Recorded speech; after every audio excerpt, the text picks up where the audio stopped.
Good evening, Canby. Welcome to the October 16th, 2013 Canby City Council regular meeting. If you will please stand for the Pledge of Allegiance and a moment of silence.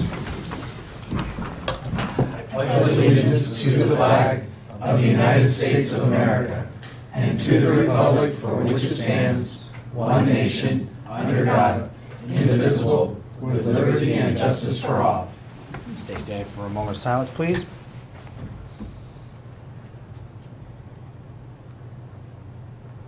Great. Thank you very much. So we have a little bit of a continuation from earlier this evening. The council had a work session regarding a proposed telecommunications ordinance. Thank you to staff and specifically city attorney for fine-tuning that and whatnot. Really appreciate that. So we will move into a proclamation this evening. It's National Magic Week. Whereas the Society of American Magicians was formed in 1902 with magicians in every state of the Union, and whereas the members of the Society of American Magicians, both amateur and professional, generously offer their time and talent for charitable purposes, providing entertainment for children and adults. And whereas magic is an ancient and delightful form of entertainment which continues to give much pleasure to people young and old, and whereas the Society of American Magicians encourages youngsters to develop self-esteem through performance of magic, and whereas the Society of American Magicians encourages youngsters to develop self-esteem, I read that already, performance in magic, and the Society of American Magicians is dedicated to evaluating the art of magic with its endowment fund, providing educational and humanitarian assistance to its members. Now, therefore, I, Brian Hodson, by virtue of the authority vested in me as the mayor of the city of Canby, do hereby proclaim October 25th to the 31st, 2013, as National Magic Week in Canby, and further encourage all citizens to join in this observance. Given unto my hand the 16th day of October, 2013, in the city of Canby, Oregon. And we don't have anyone here to accept this. They'll appear at any moment. They could. I wore short sleeve to show that I have nothing up my sleeve. So, okay. Always an entertaining one. Communications. I'm none, Mayor. Okay. First opportunity for citizen input this evening, and we have one person in attendance. Bob? Anything? Bob Cornelius, anything? Thank you, sir. Moving to the mayor's business then, I want to thank the chamber for their fall shred day. Great turnout, and always seems to be gaining in popularity. The next one will be in April, shortly after tax day and the spring Canby cleanup that everyone seems to enjoy. Attended the Ford Institute Leadership Program and introduction meeting last night. Looking at trying to see if it's something that I can fit into my schedule and do. That'll be starting up in February of 2014, and I know that we've had one or two sessions already of the Institute program here in Canby, and it's been great. So if you're interested in honing your leadership skills and getting an opportunity to give back to the Canby community, I know that our very own Councilor Coleman here was a part of that group, and Councilor Hensley as well. So it's great. They provide you leadership skills, feed you, and give you an opportunity to give back to the community. So talk to anyone of. And our city manager as well. Yeah. Greg is a big fan of the Ford Institute, so definitely a great opportunity. I want to thank the manufacturing businesses that opened up their doors last week to the high school students. It was a great turnout by the sounds of it, and lots of oohs and ahs by the high school students, so appreciate that a ton. On our front here, we had direction from the Urban Renewal Agency to, so just by show of consensus and head nod, that we'd like to direct staff, i.e. our city attorney, to form language regarding a referral of the Civic Building for the Mays ballot cycle. I'm seeing that's the wish of the council from the agency to do that. And so, so I guess with that, Joe, is there anything that you need from us at this point, or Kim, is there? That was going to be a topic on the November 20th agenda. Okay. Do you have a discussion regarding that? Did you not want to? Nope, that's Okay. perfect. I just didn't know if Joe needed anything before that time to, I thought, but No, but I can get started. perfect. Great. And that is all that I have, and we'll start Down here with liaison reports. Thank you, Mr. Mayor. Canby Adult Center, they actually had a workshop, and they're off-site, so I didn't get to go to that meeting, so I'll go to the November 13th meeting and report back then. Parks and Rec was last night. Update is the Northwoods Park project is under construction, infrastructure is in. They expect completion mid-January. The board talked about a possible dedication ceremony, but they'll decide at a later date when that's going to happen. Dog Park, the final cost estimate was completed. They're requesting final bid documents, and they'll go out for bid. There's no estimate on start date at this point. And the last thing we have was property acquisition. They're looking at the 136 acres adjacent to Community Park with the lake on it, and they're waiting for an appraisal on that, and they are hoping to purchase that property. Canby Fire, the board is currently working on succession planning for the retiring fire chief, Ted Coons, and the board has also requested an outside consultant be hired to look at efficiencies and money savings ideas for the district. And that is all I have. Thank you, sir. Thank you, Mr. Mayor. Yes. I will start with the furthest thing in the past since last meeting, the school board work section that I went to on October the 3rd. As I did announce that I was going to that. They had about an hour and a half of worth of discussion on new grading practices and how report cards will reflect the students' achievements in relation to Common Core standards. That took a good chunk of time. Seriously, it was about an hour and a half of discussion on that, and I'm not sure that they're done talking about that, as they're working through some issues with their software as well. And speaking of software, the Applied Technology Center is looking at how they can add SolidWorks software and a CNC mill to the Applied Technology Center to bolster their manufacturing training. And so they have a grant writer working on that so they can work on ways to acquire the software as well as the mill. I found that interesting. And the Canby High School Construction Cluster Class Project is working on a softball complex upgrade. And there was much discussion in past about regarding a potential levy that has been tabled at this time. And the last thing is in the November that we're going to have a potential charter school application is scheduled to come before the board in November. And that is on the school board front. I also went to the Ford Institute Leadership Program dinner last night with my daughter, who signed up. Terrific. And is going to be looking for a friend to maybe sign up with her. And I wanted to remind folks who out there in Canby land there that the bike rack project came out of the first cohort. So there'll be a project of some sort in the second cohort. So if you're interested in being involved in creating and implementing the plan for a new project for the community, then getting involved with the second cohort would be a good idea. And this morning I attended an industrial forum out at American Steel.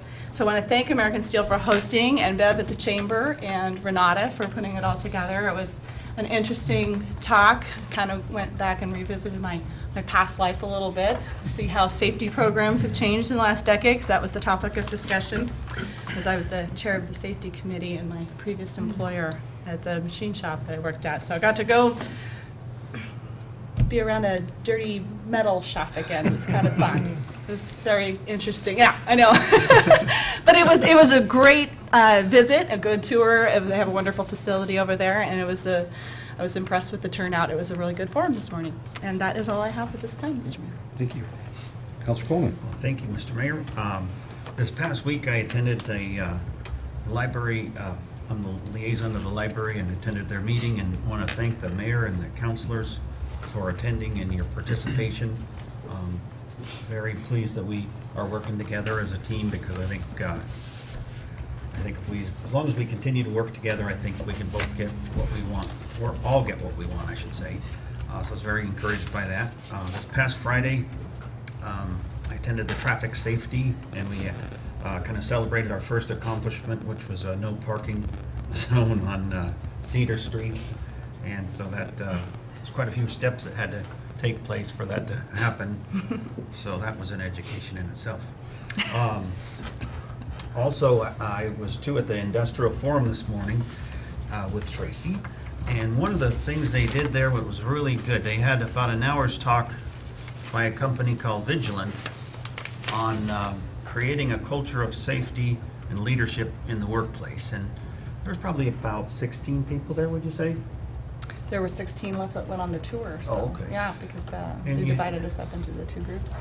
And you had folks from Pioneer Pump and folks from SR Smith and JV Northwest and K-Hoop Recycling and some other folks, but it was just really interesting, and I could see how a talk like that where, it's easy to take for granted all the details of running an efficient company and the importance of safety, because especially in a big company like we were at today, there's considerable risks, and if you have safety in place and you follow routines, you can really reduce the number of incidents.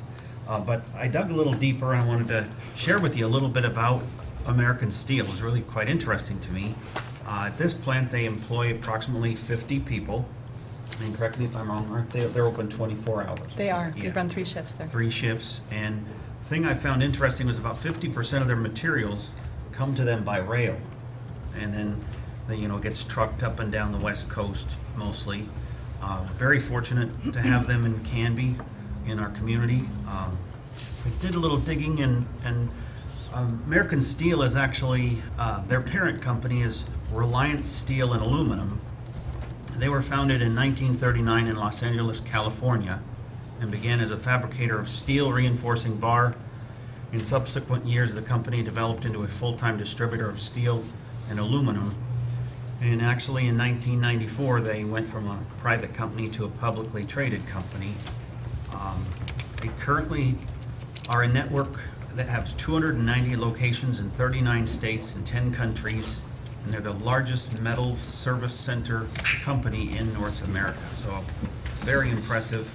Those industrial forums are very interesting, and just very pleased that I got to go on it.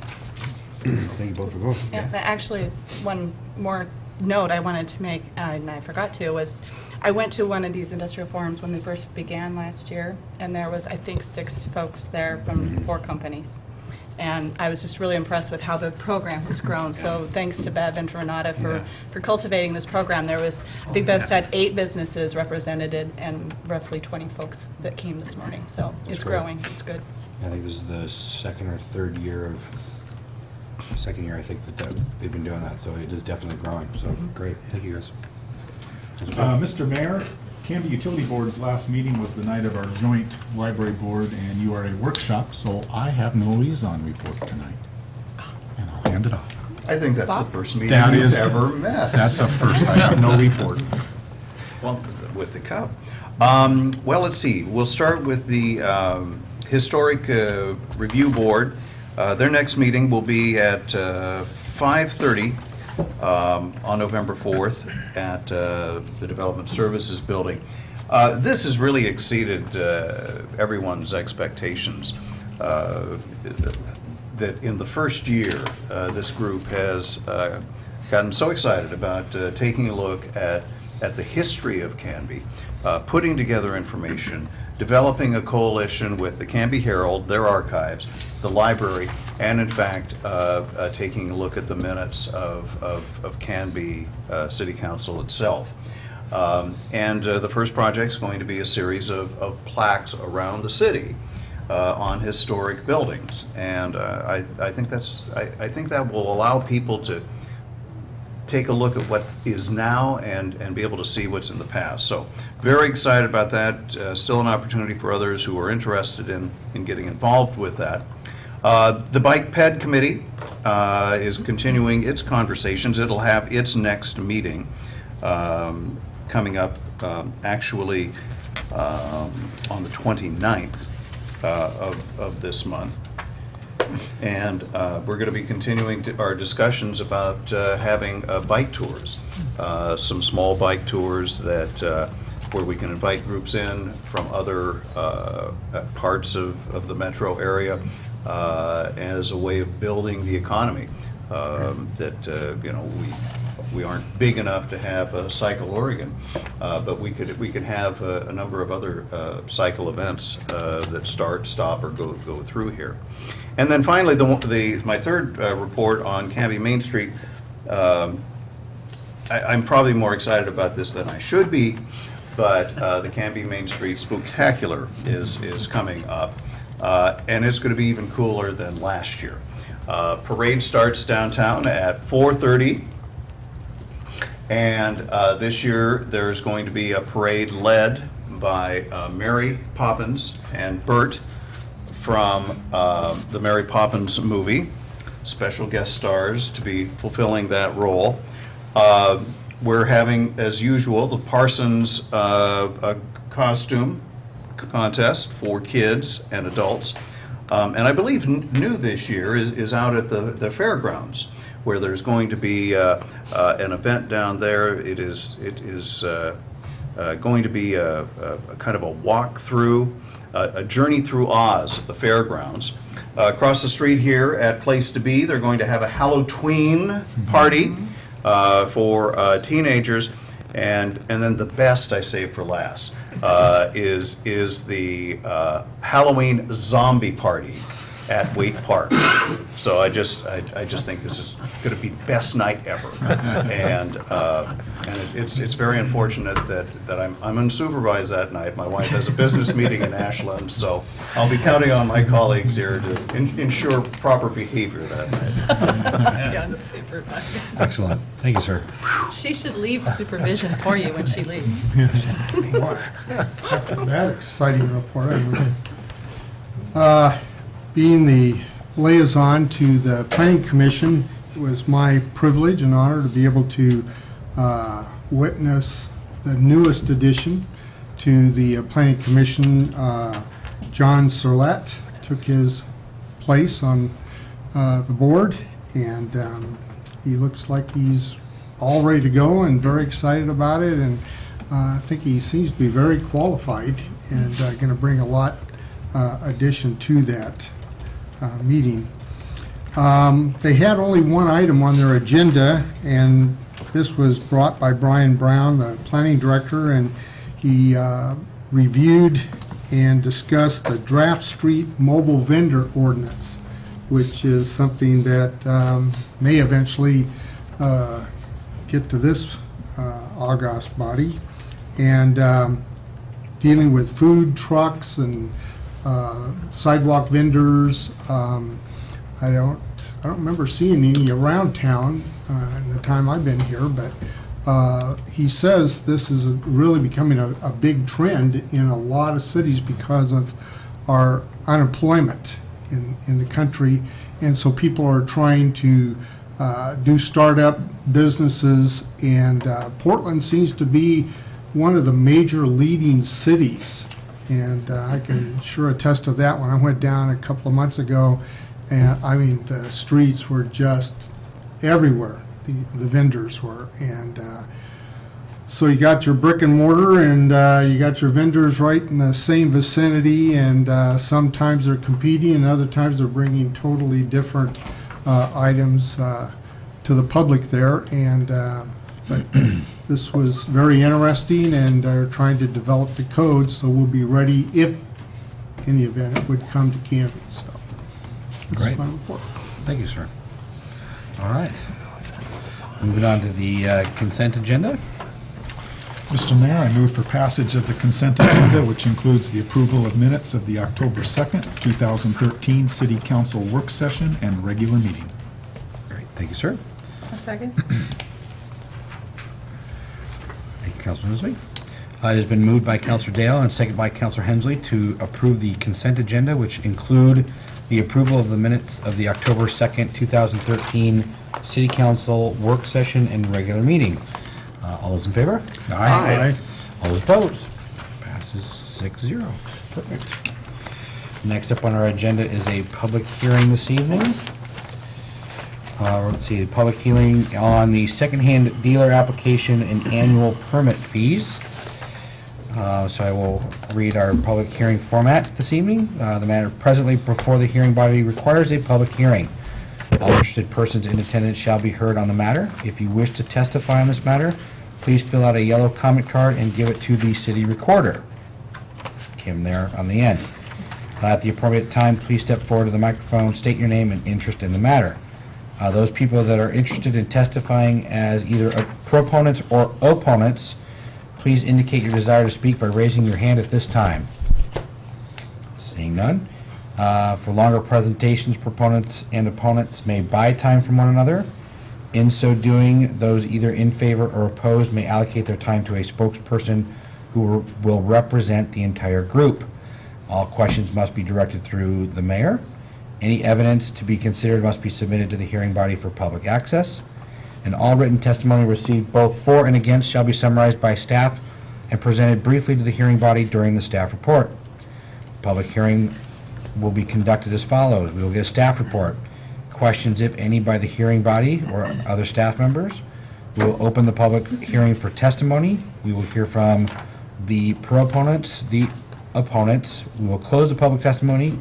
Any further questions by the hearing body, and then discussion by the hearing body. A decision shall be made by the hearing body at the close of the hearing, or the matter will be continued to a date certain in the future. This will be the only notice of that date you will receive. Does anyone have any questions about the procedure of the hearing? Great. Seeing none, we will go with the staff reports on said issue. Well, and Chief Brett Smith is here to talk a bit about the pawn shop ordinance. This is particularly in reference to the application fee and the annual permit fees. Good evening, Chief. How are you? Thank you. I know that we've had an opportunity to present this. And for the record, Brett Smith, Chief of Police, Canby Police Department. For Kim. And I know we talked about it, and really the purpose of the secondhand ordinance is really to regulate certain business activities as it relates to the type of property that's being brought in for sale in secondhand. And the big concern is stolen property, and as well intended and attentive as many secondhand stores are. This is an attempt to really begin to monitor the type of property that it comes into a secondhand store, to be able to hold it for a certain period of time, to work and collaborate with the police in regard to finding stolen property, to identify individuals who are maybe involved in the transaction of stolen property, and to be able to eventually really return property to the rightful owners. And so it's an opportunity for us to regulate that in partnership. We have one pawn dealership or secondhand store in town already that's very cooperative, very familiar with this particular ordinance. This ordinance is not necessarily new or unique. It is unique in that it started out of Portland and Multnomah County, but Clackamas County has adopted this same type of ordinance.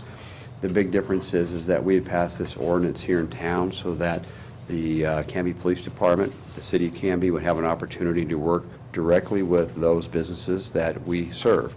It also has a little bit more emphasis on consequences for failure to comply with the ordinance as it relates to people who choose not to follow the ordinance in reference to taking in property that's been stolen or identified as being stolen and not reporting that as appropriate. And in terms of the fees that we're looking at, there's an application fee for $50. There's an annual permit fee of $100. How are those reflexive of the, I guess, the needs of administering and the way in which the pawn ordinance is supposed to work? Well, the permit fee would be our standard fee for the city for a business license, which has not changed at all. The other fee that is associated really goes toward the maintenance and the computer system that maintains the information that multiple users can use throughout Multnomah County, Washington County, Clackamas County, who use this particular system. And so it's a tracking, it's what's that, Rapid? Rapid system. Rapid system, which we gave a report on a technology update several months ago. And so that fee would go to just that cost of operating that system that we pay on an annual basis. And that falls short of what the actual cost is, but it's a fee that will be applied to that particular activity. Great. Questions? Yes, actually, I just had one. This ordinance pertains to regulated property only, so we wouldn't have any unintended consequences to our businesses, say our consignment shops for clothing or our antique store down the road. I believe that would be correct. The regulated property is identified most specifically, and it does not apply to those non-regulated pieces of items. The intent is not for, this is going to be for most specifically power tools, gold, silver, things of those types of things that often might be found, guns of that type in a pawn shop. A secondhand clothing store that we have here in Canby, or an antique store, isn't necessarily going to be fitting into this category at all, unless for some reason they were to expand that business. Is that, Joe, did I miss anything? In fact, we've exclusively left out, there was even one piece of clothing that the county does that we are not, is furs. That's So correct. We had decided to exclude even furs from there, so that we didn't touch upon some of those secondhand consignment shops. Okay. Thank you. Perfect. Yes, sir. I couldn't imagine someone going shopping for clothes and guns, but I suppose that.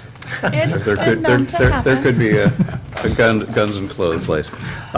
Chief, I did want to ask you this question out of respect to the pawn shop that's here, that this ordinance shows up about the same time that this pawn shop shows up. Have you had a chance to visit the pawn shop, examine it for compliance, developed any impressions about the operation of that pawn shop? It's a great question, and I would say there's really no such thing as coincidences per se. It's been really most recently we began to experience the secondhand store here, or the pawn shop type scenario in Canby. But with the arrival of this secondhand store, we immediately met with the owner, actually before the store was ever open. And our conversation was very positive, and it really reflected a conversation in which this is an ordinance that he currently is using at a prior store at a different city at a different location, and have felt it to be a good tool to keep his store honest and reputable, and was very open to the fact that if this ordinance was a similar ordinance that was passed here, that it would not be an issue for him or any concern for him. So we really began to look at this ordinance before this particular store arrived, but wasn't necessarily motivated to the degree where, because we didn't have these types of stores in town to a degree that really lasted. Then with the arrival of the store and our conversation, it really began to spark a need, and it came about as a result of that. So it's been very positive. We've been to the store. We've had very good and positive cooperation, and I really don't see a conflict at all, at least in that relationship.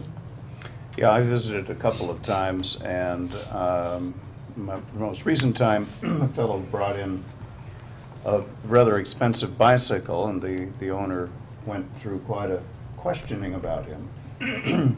How long he had owned it, where he had purchased it, explained to him that he was going to have to show his identification and have a picture taken and that sort of thing. And the deal sort of fell through, but I was impressed that on his own, he seems like he wants to run a good business, and I just didn't want it implied that we had to have this ordinance here to regulate him, because it seems like he's following some procedures on his own, with or without a law. I think this really helps assist business people who are attempting to run a legitimate business for the community because it does have parameters, and it removes the people who would choose to make a profit through the loss, theft of others. And so, you know, we would think that's a benefit to a business from that perspective. It also helps our community because we would promote, again, these secondhand stores. I don't see anything wrong with the fact that people want to sell items and make some money off of things they're not using that might be used elsewhere. But when you begin to attract people who know they can sell things that are stolen, they commit crimes and have a place to go, and there's really not much care or concern about the legitimacy of that item and where it has come from, and no questions, then we have people who come to a city who may commit other crimes as a result of their visit here to deliver other stolen. And we would like to eliminate as much of that as possible and not provide those opportunities. Thanks, Chief. Yeah. Yes, sir.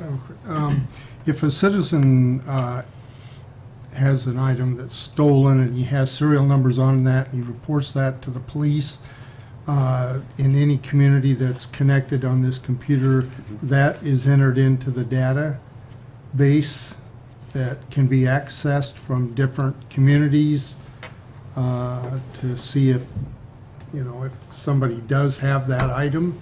It could be. What we would use is we would have that information, but this particular one would be used for the businesses to enter data into.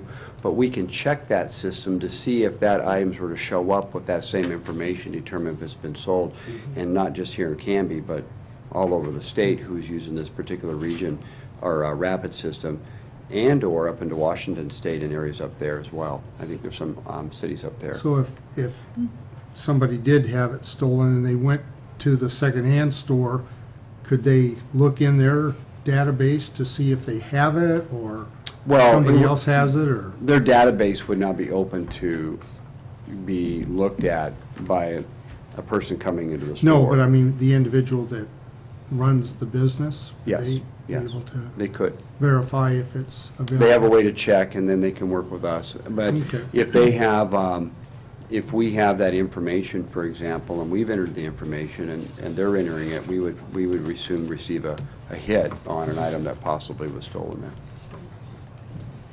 Great. Mr. Mayor? Yes, sir. I'd just like to commend the chief and the city attorney for their proactive work on this, because, man, you got right out in front of it, and this is what we appreciate about your work. Well, I appreciate that. Joe's done a lot of work. I think we try to tailor it for our city, but I have to give a lot of thanks. This is a pretty good system that's been tested and run through a lot of tests elsewhere, and so it was easy to piggyback on it. And we're finding out there are a lot of cities within the state that are really looking at trying to find some similar type of an ordinance, because this really is an issue of concern. So, well, thank you at the same time, but efforts of others have really helped us to put this together. Great. Thank you, sir. Okay. Anything else for the chief on this, or Joe? No? Okay. Very good. Very good. I will open up the public hearing on this issue. Is there anybody that would like to step forward from the proponent side? All right. From the opponent side. Great. Seeing none, we will close the public hearing and move into any other questions by the hearing body at all? No? Okay. Any discussion items at this point? All right. Seeing none, we will move on into resolutions and ordinances. The first item we have is Resolution 1176, was setting fees for secondhand dealers under Canby Municipal Code, Chapter 5.06. Perfect timing. Great. Additional comments on this one? Okay. I'll take a motion, please. Mr. Mayor, I move for passage of Resolution 1176, a resolution of the City Council of the City of Canby, Oregon, setting fees for secondhand dealers under Canby Municipal Code, Chapter 5.06. Thank you, sir. I'll second. Motion made by Councilor Dale and seconded by Councilor Rocha to approve Resolution 1176, a resolution of the City Council of the City of Canby, Oregon, setting fees for secondhand dealers under Canby Municipal Code, Chapter 5.06. All those in favor? Aye. And anyone opposed? That passes 6-0. Okay, the next item we have is ordinance 1385. This is before you for second reading and will require a roll call vote. It's amending Canby Municipal Code, Chapter 12.32, regarding tree regulations, adopting a street tree planting and maintenance policy, and adopting an official street tree list. Great, so yes, we heard this a meeting ago, and changed up dialogue and cleaning up some of the verbiage in there, as well as establishing the fee for planting of trees with new subdivisions and new developments here in Canby. Am I leaving anything out there, Joe or Greg? No? All right, thank you. Take a motion, please. Mr. Mayor, I move for passage of ordinance number 1385, an ordinance amending Canby Municipal Code, CMC Chapter 12.32, regarding tree regulations, adopting a street tree planting and maintenance policy, and adopting an official street tree list. Thank you, sir. Second. Motion made by Councilor Dale, second by Councilor Ryder to approve ordinance number 1385, an ordinance amending Canby Municipal Code, Chapter 12.32, regarding tree regulations, adopting a street tree planting and maintenance policy, and adopting an official street tree list. And that's a roll call vote. Counselor Roca? Yes. Counselor Hensley? Yes. Counselor Coleman? Yes. Counselor Dale? Yes. Counselor Parker? Yes. Counselor Ryder? Yes. So pass 6-0. The next item we have is ordinance 1386. This is adding Canby Municipal Code, Chapter 5.06, regarding the regulation of secondhand dealers.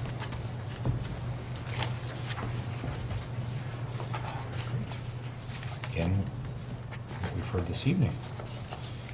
I will take a motion if so inclined. Nobody wants to read tonight. Okay. Mr. Mayor, I move we pass ordinance number 1386, an ordinance adding Canby Municipal Code, CMC Chapter 5.06, regarding the regulation of secondhand dealers in the city of Canby. Second. Great. Could you find my proper page here? Page 45 in the packet. Thank you. There it is. Motion's made by Councilor Hensley, second by Councilor Coleman to approve ordinance number 1386, an ordinance adding Canby Municipal Code, Chapter 5.06, regarding the regulations of secondhand dealers in the city of Canby. All those in favor? Aye. All those opposed? Passes 6-0. Great, thank you. Moving into new business, we have the amended employment contract with our city attorney. We met a while back to discuss Joe's performance, and then followed up with a couple of conversations regarding his compensation package. And through some conversation of our own, we, myself and Council President Dale met with Joe and discussed what we'd come up with, and we seem to have come to, I think, providing passage this evening of this contract. I think an amicable decision. So we'll be amending the contract where he will get, based on his contract that he signed, a 5% merit base increase from before, and then we will adjust his salary starting effective October 27th to his new salary rate. So we need to make an official motion, Kim, then to approve this. Okay. Mr. Mayor, I Yes, sir. move that we approve the amendment to the employment contract for City Attorney Joe Lindsay, dated October 16th, 2013. I'll second that. Thank you, gentlemen. So the motion has been made by Councilor Dale, seconded by Councilor Parker, to amend the employment contract with our city attorney Joe Lindsay, dated October 16th, 2013, and going into effect, or new pay rate going into effect October 27th, 2013. All those in favor? Aye. All those opposed? Seeing none. And on that note, Joe, thank you for your service for the past year. We really appreciate that, and to the council as well. One of the things that we will I think Kim and I have discussed putting on the agenda will be this goals and whatnot coming up here that we want for Joe in the coming year. And Joe, as part of that, if maybe additional training pieces that you would like to partake in and classes that are coming up within the next year that we should be made aware of that you want to be involved in, so that we just are aware of that and make that part of your goal piece for us, that'd be great. Great. So thank you, Joe. Appreciate that. Oh, yeah, no, thank you. City Administrator's business and staff reports. I have a few items, Mayor, thank you. I just wanted to reiterate, Councilor Coleman talked about the curbs getting painted, and I was down at the police station today, and the officers commented on that. It was just done this morning, so they were paying attention. So thank you, Council, for doing that. So, tomorrow at the police station in the community room, the Technical Advisory Committee for the Team Track is meeting. We're supposed to be there for 2 or 3 hours to talk about how to move forward. We have a grant to do a feasibility study on a team track, and so pretty excited about that getting going and looking forward to that, hopefully being successful. The visioning for the Clackamas Community Events Center, I've been invited to participate in that, and that will be November 23rd. If you would like me to carry any messages for you, please feel free to let me, or Renata, I believe Renata. Maybe some of you are going to be there also at that visioning. So, and that's at the Event Center on November 23rd, which is a week from today. October 23rd? October Or 23rd. November? October, okay. October Yeah, a week from today. Did I say November? Yeah. yes, you did first. Could I ask a question? I'm wishing my life away. What time will that meeting be tomorrow? Starts at 9. Starts at 9 a.m. Probably go till It's supposed to go till noon, yeah. Yeah. And I thought I'd let the council know that the turkeys are still an issue with some people. Okay. I got a voicemail from a citizen voicing their displeasure, and I got an email from a citizen wanting to proceed or provide more protection by ordinance. So we have competing interests there. So I'm taking the ostrich approach and burying my head in the sand. Well, maybe we need to have a public hearing on that, Mr. Mayor. We'll have 400 Friends of Canby Town Turkeys Facebook page in our little room here. I think, if you remember, I came to council probably 3 or 4 months ago and let you know that this is going on. Yeah. I wasn't asking for any resolution, just to let you know that it's out there. So, also, Mayor, I believe it was last week you met with Steve Bryant regarding Area Commission on Transportation. I did, yes. And I wanted to know, when we were at the League of Oregon Cities, we talked to the mayor of Monmouth, who's heavily involved in transportation issues within the state. Correct. And he made a suggestion we try to get into the Marion Polk Yamhill Area Commission on Transportation. He did. Would the council like me to pursue that at all, or did you maybe have some conversation with Mr. Bryant that would? I have not had conversation with Mr. Bryant yet. One of the things that came out of my conversation, I'm sorry, I've not had a conversation with, regarding the act for us joining Marion County's one.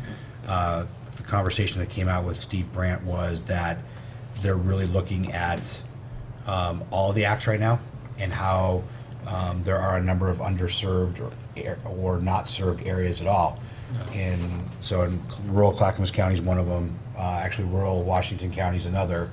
And so they're looking to see, based on what has just transpired with the STIP process, and which was favorable to Canby because we had one of our projects selected, if that's the route to go, or if it's trying to reorchestrate the acts that are currently in place to include greater areas.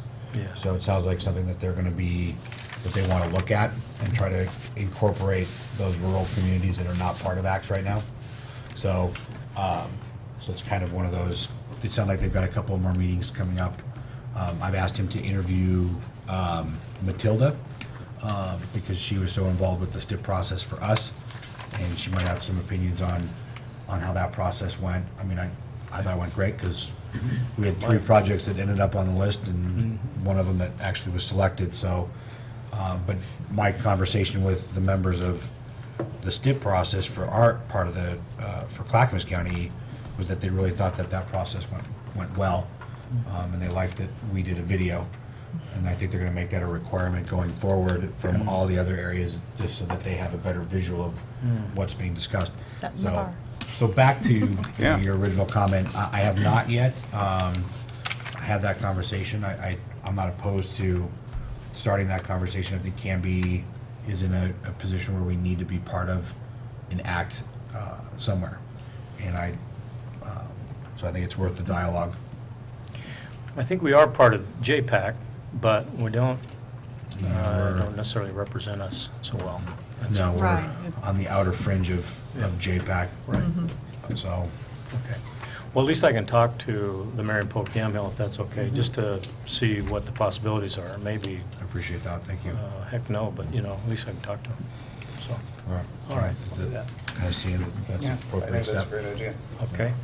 And the last thing I had, the quiet zone issue came up this last week or two. Actually, Councilor Ryder asked me about it, where we're at on it, and there are some usual suspects as far as business people that complain about it.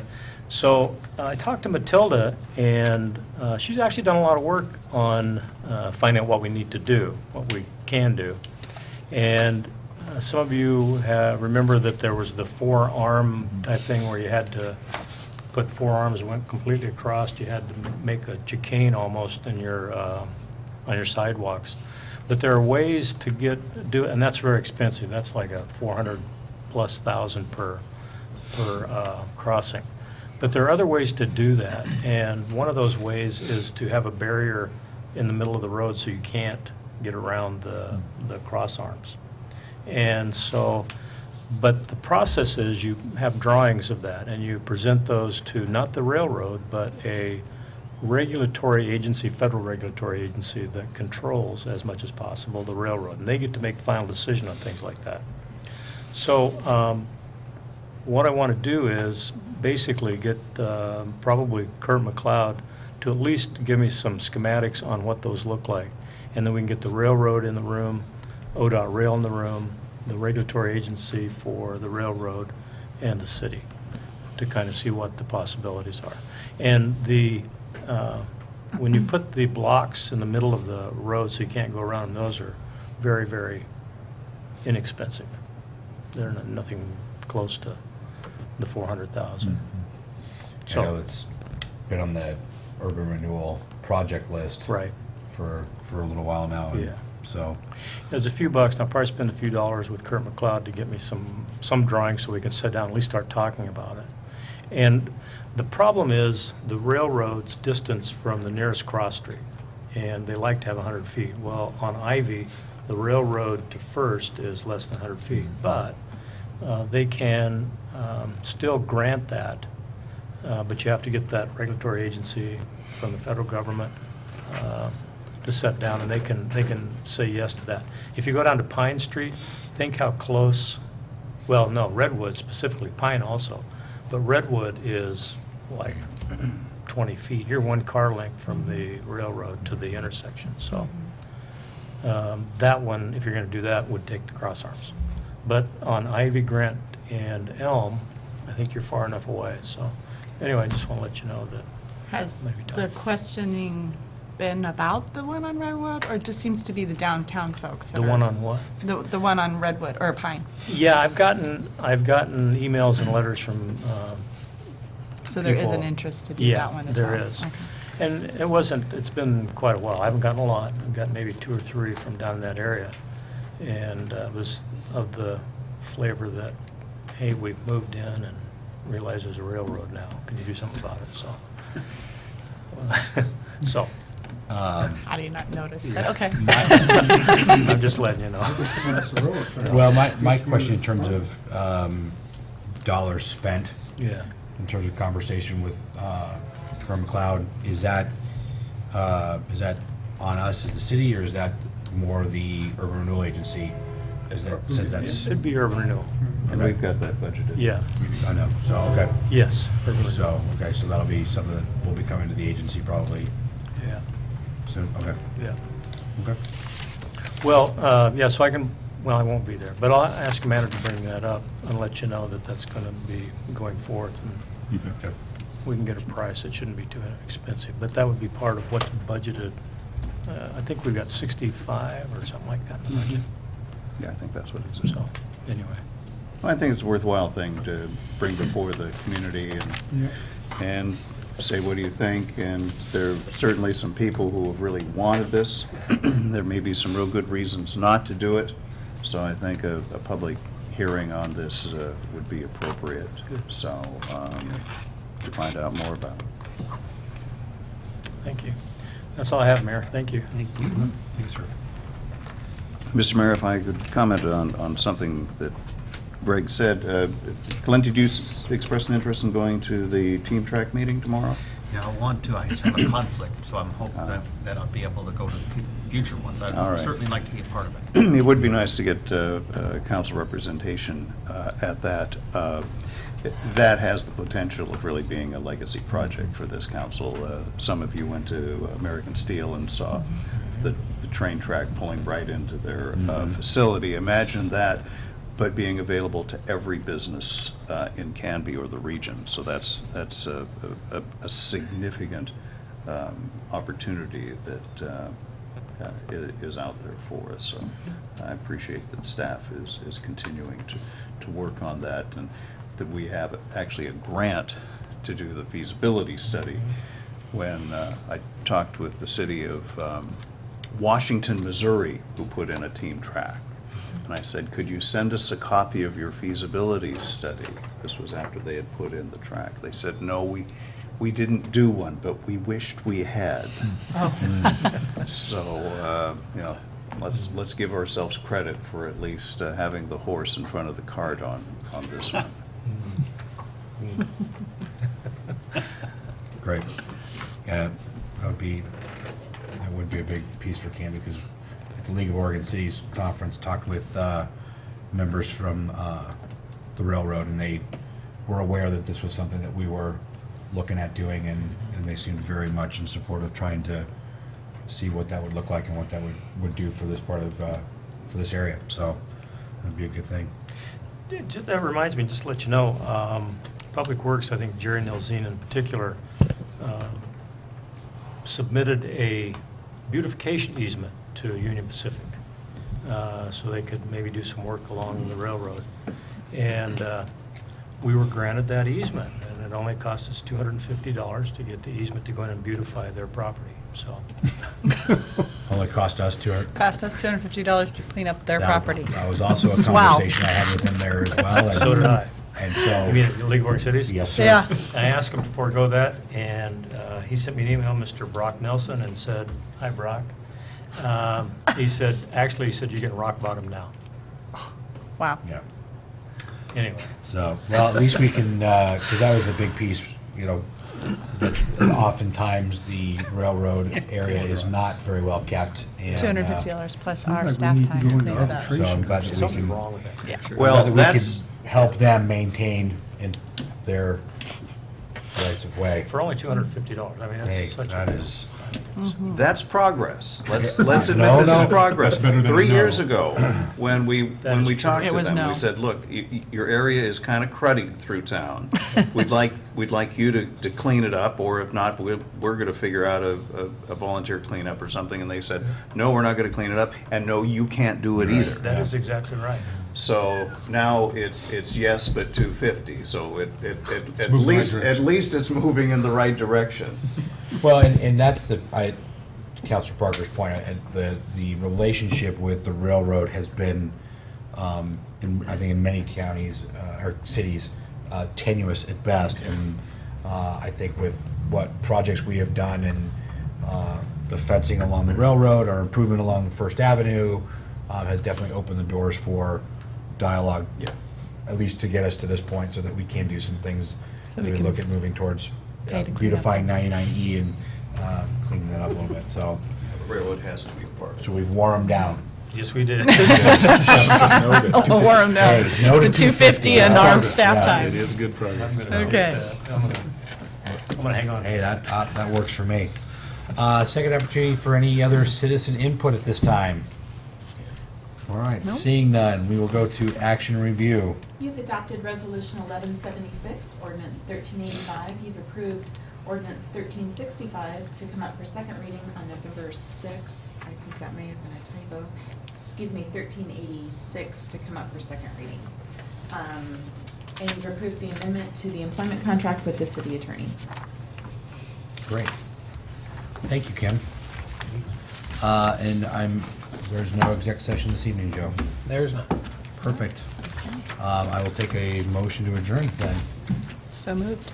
I move we adjourn. Thank you, Counselor Hensley. 56 minutes, good job, Mayor. It's been moved by Counselor Hensley and seconded by Counselor Parker to adjourn this fun meeting. All those in favor? Aye. Seeing none opposed, we are done. Thank you, Cammie. Good evening.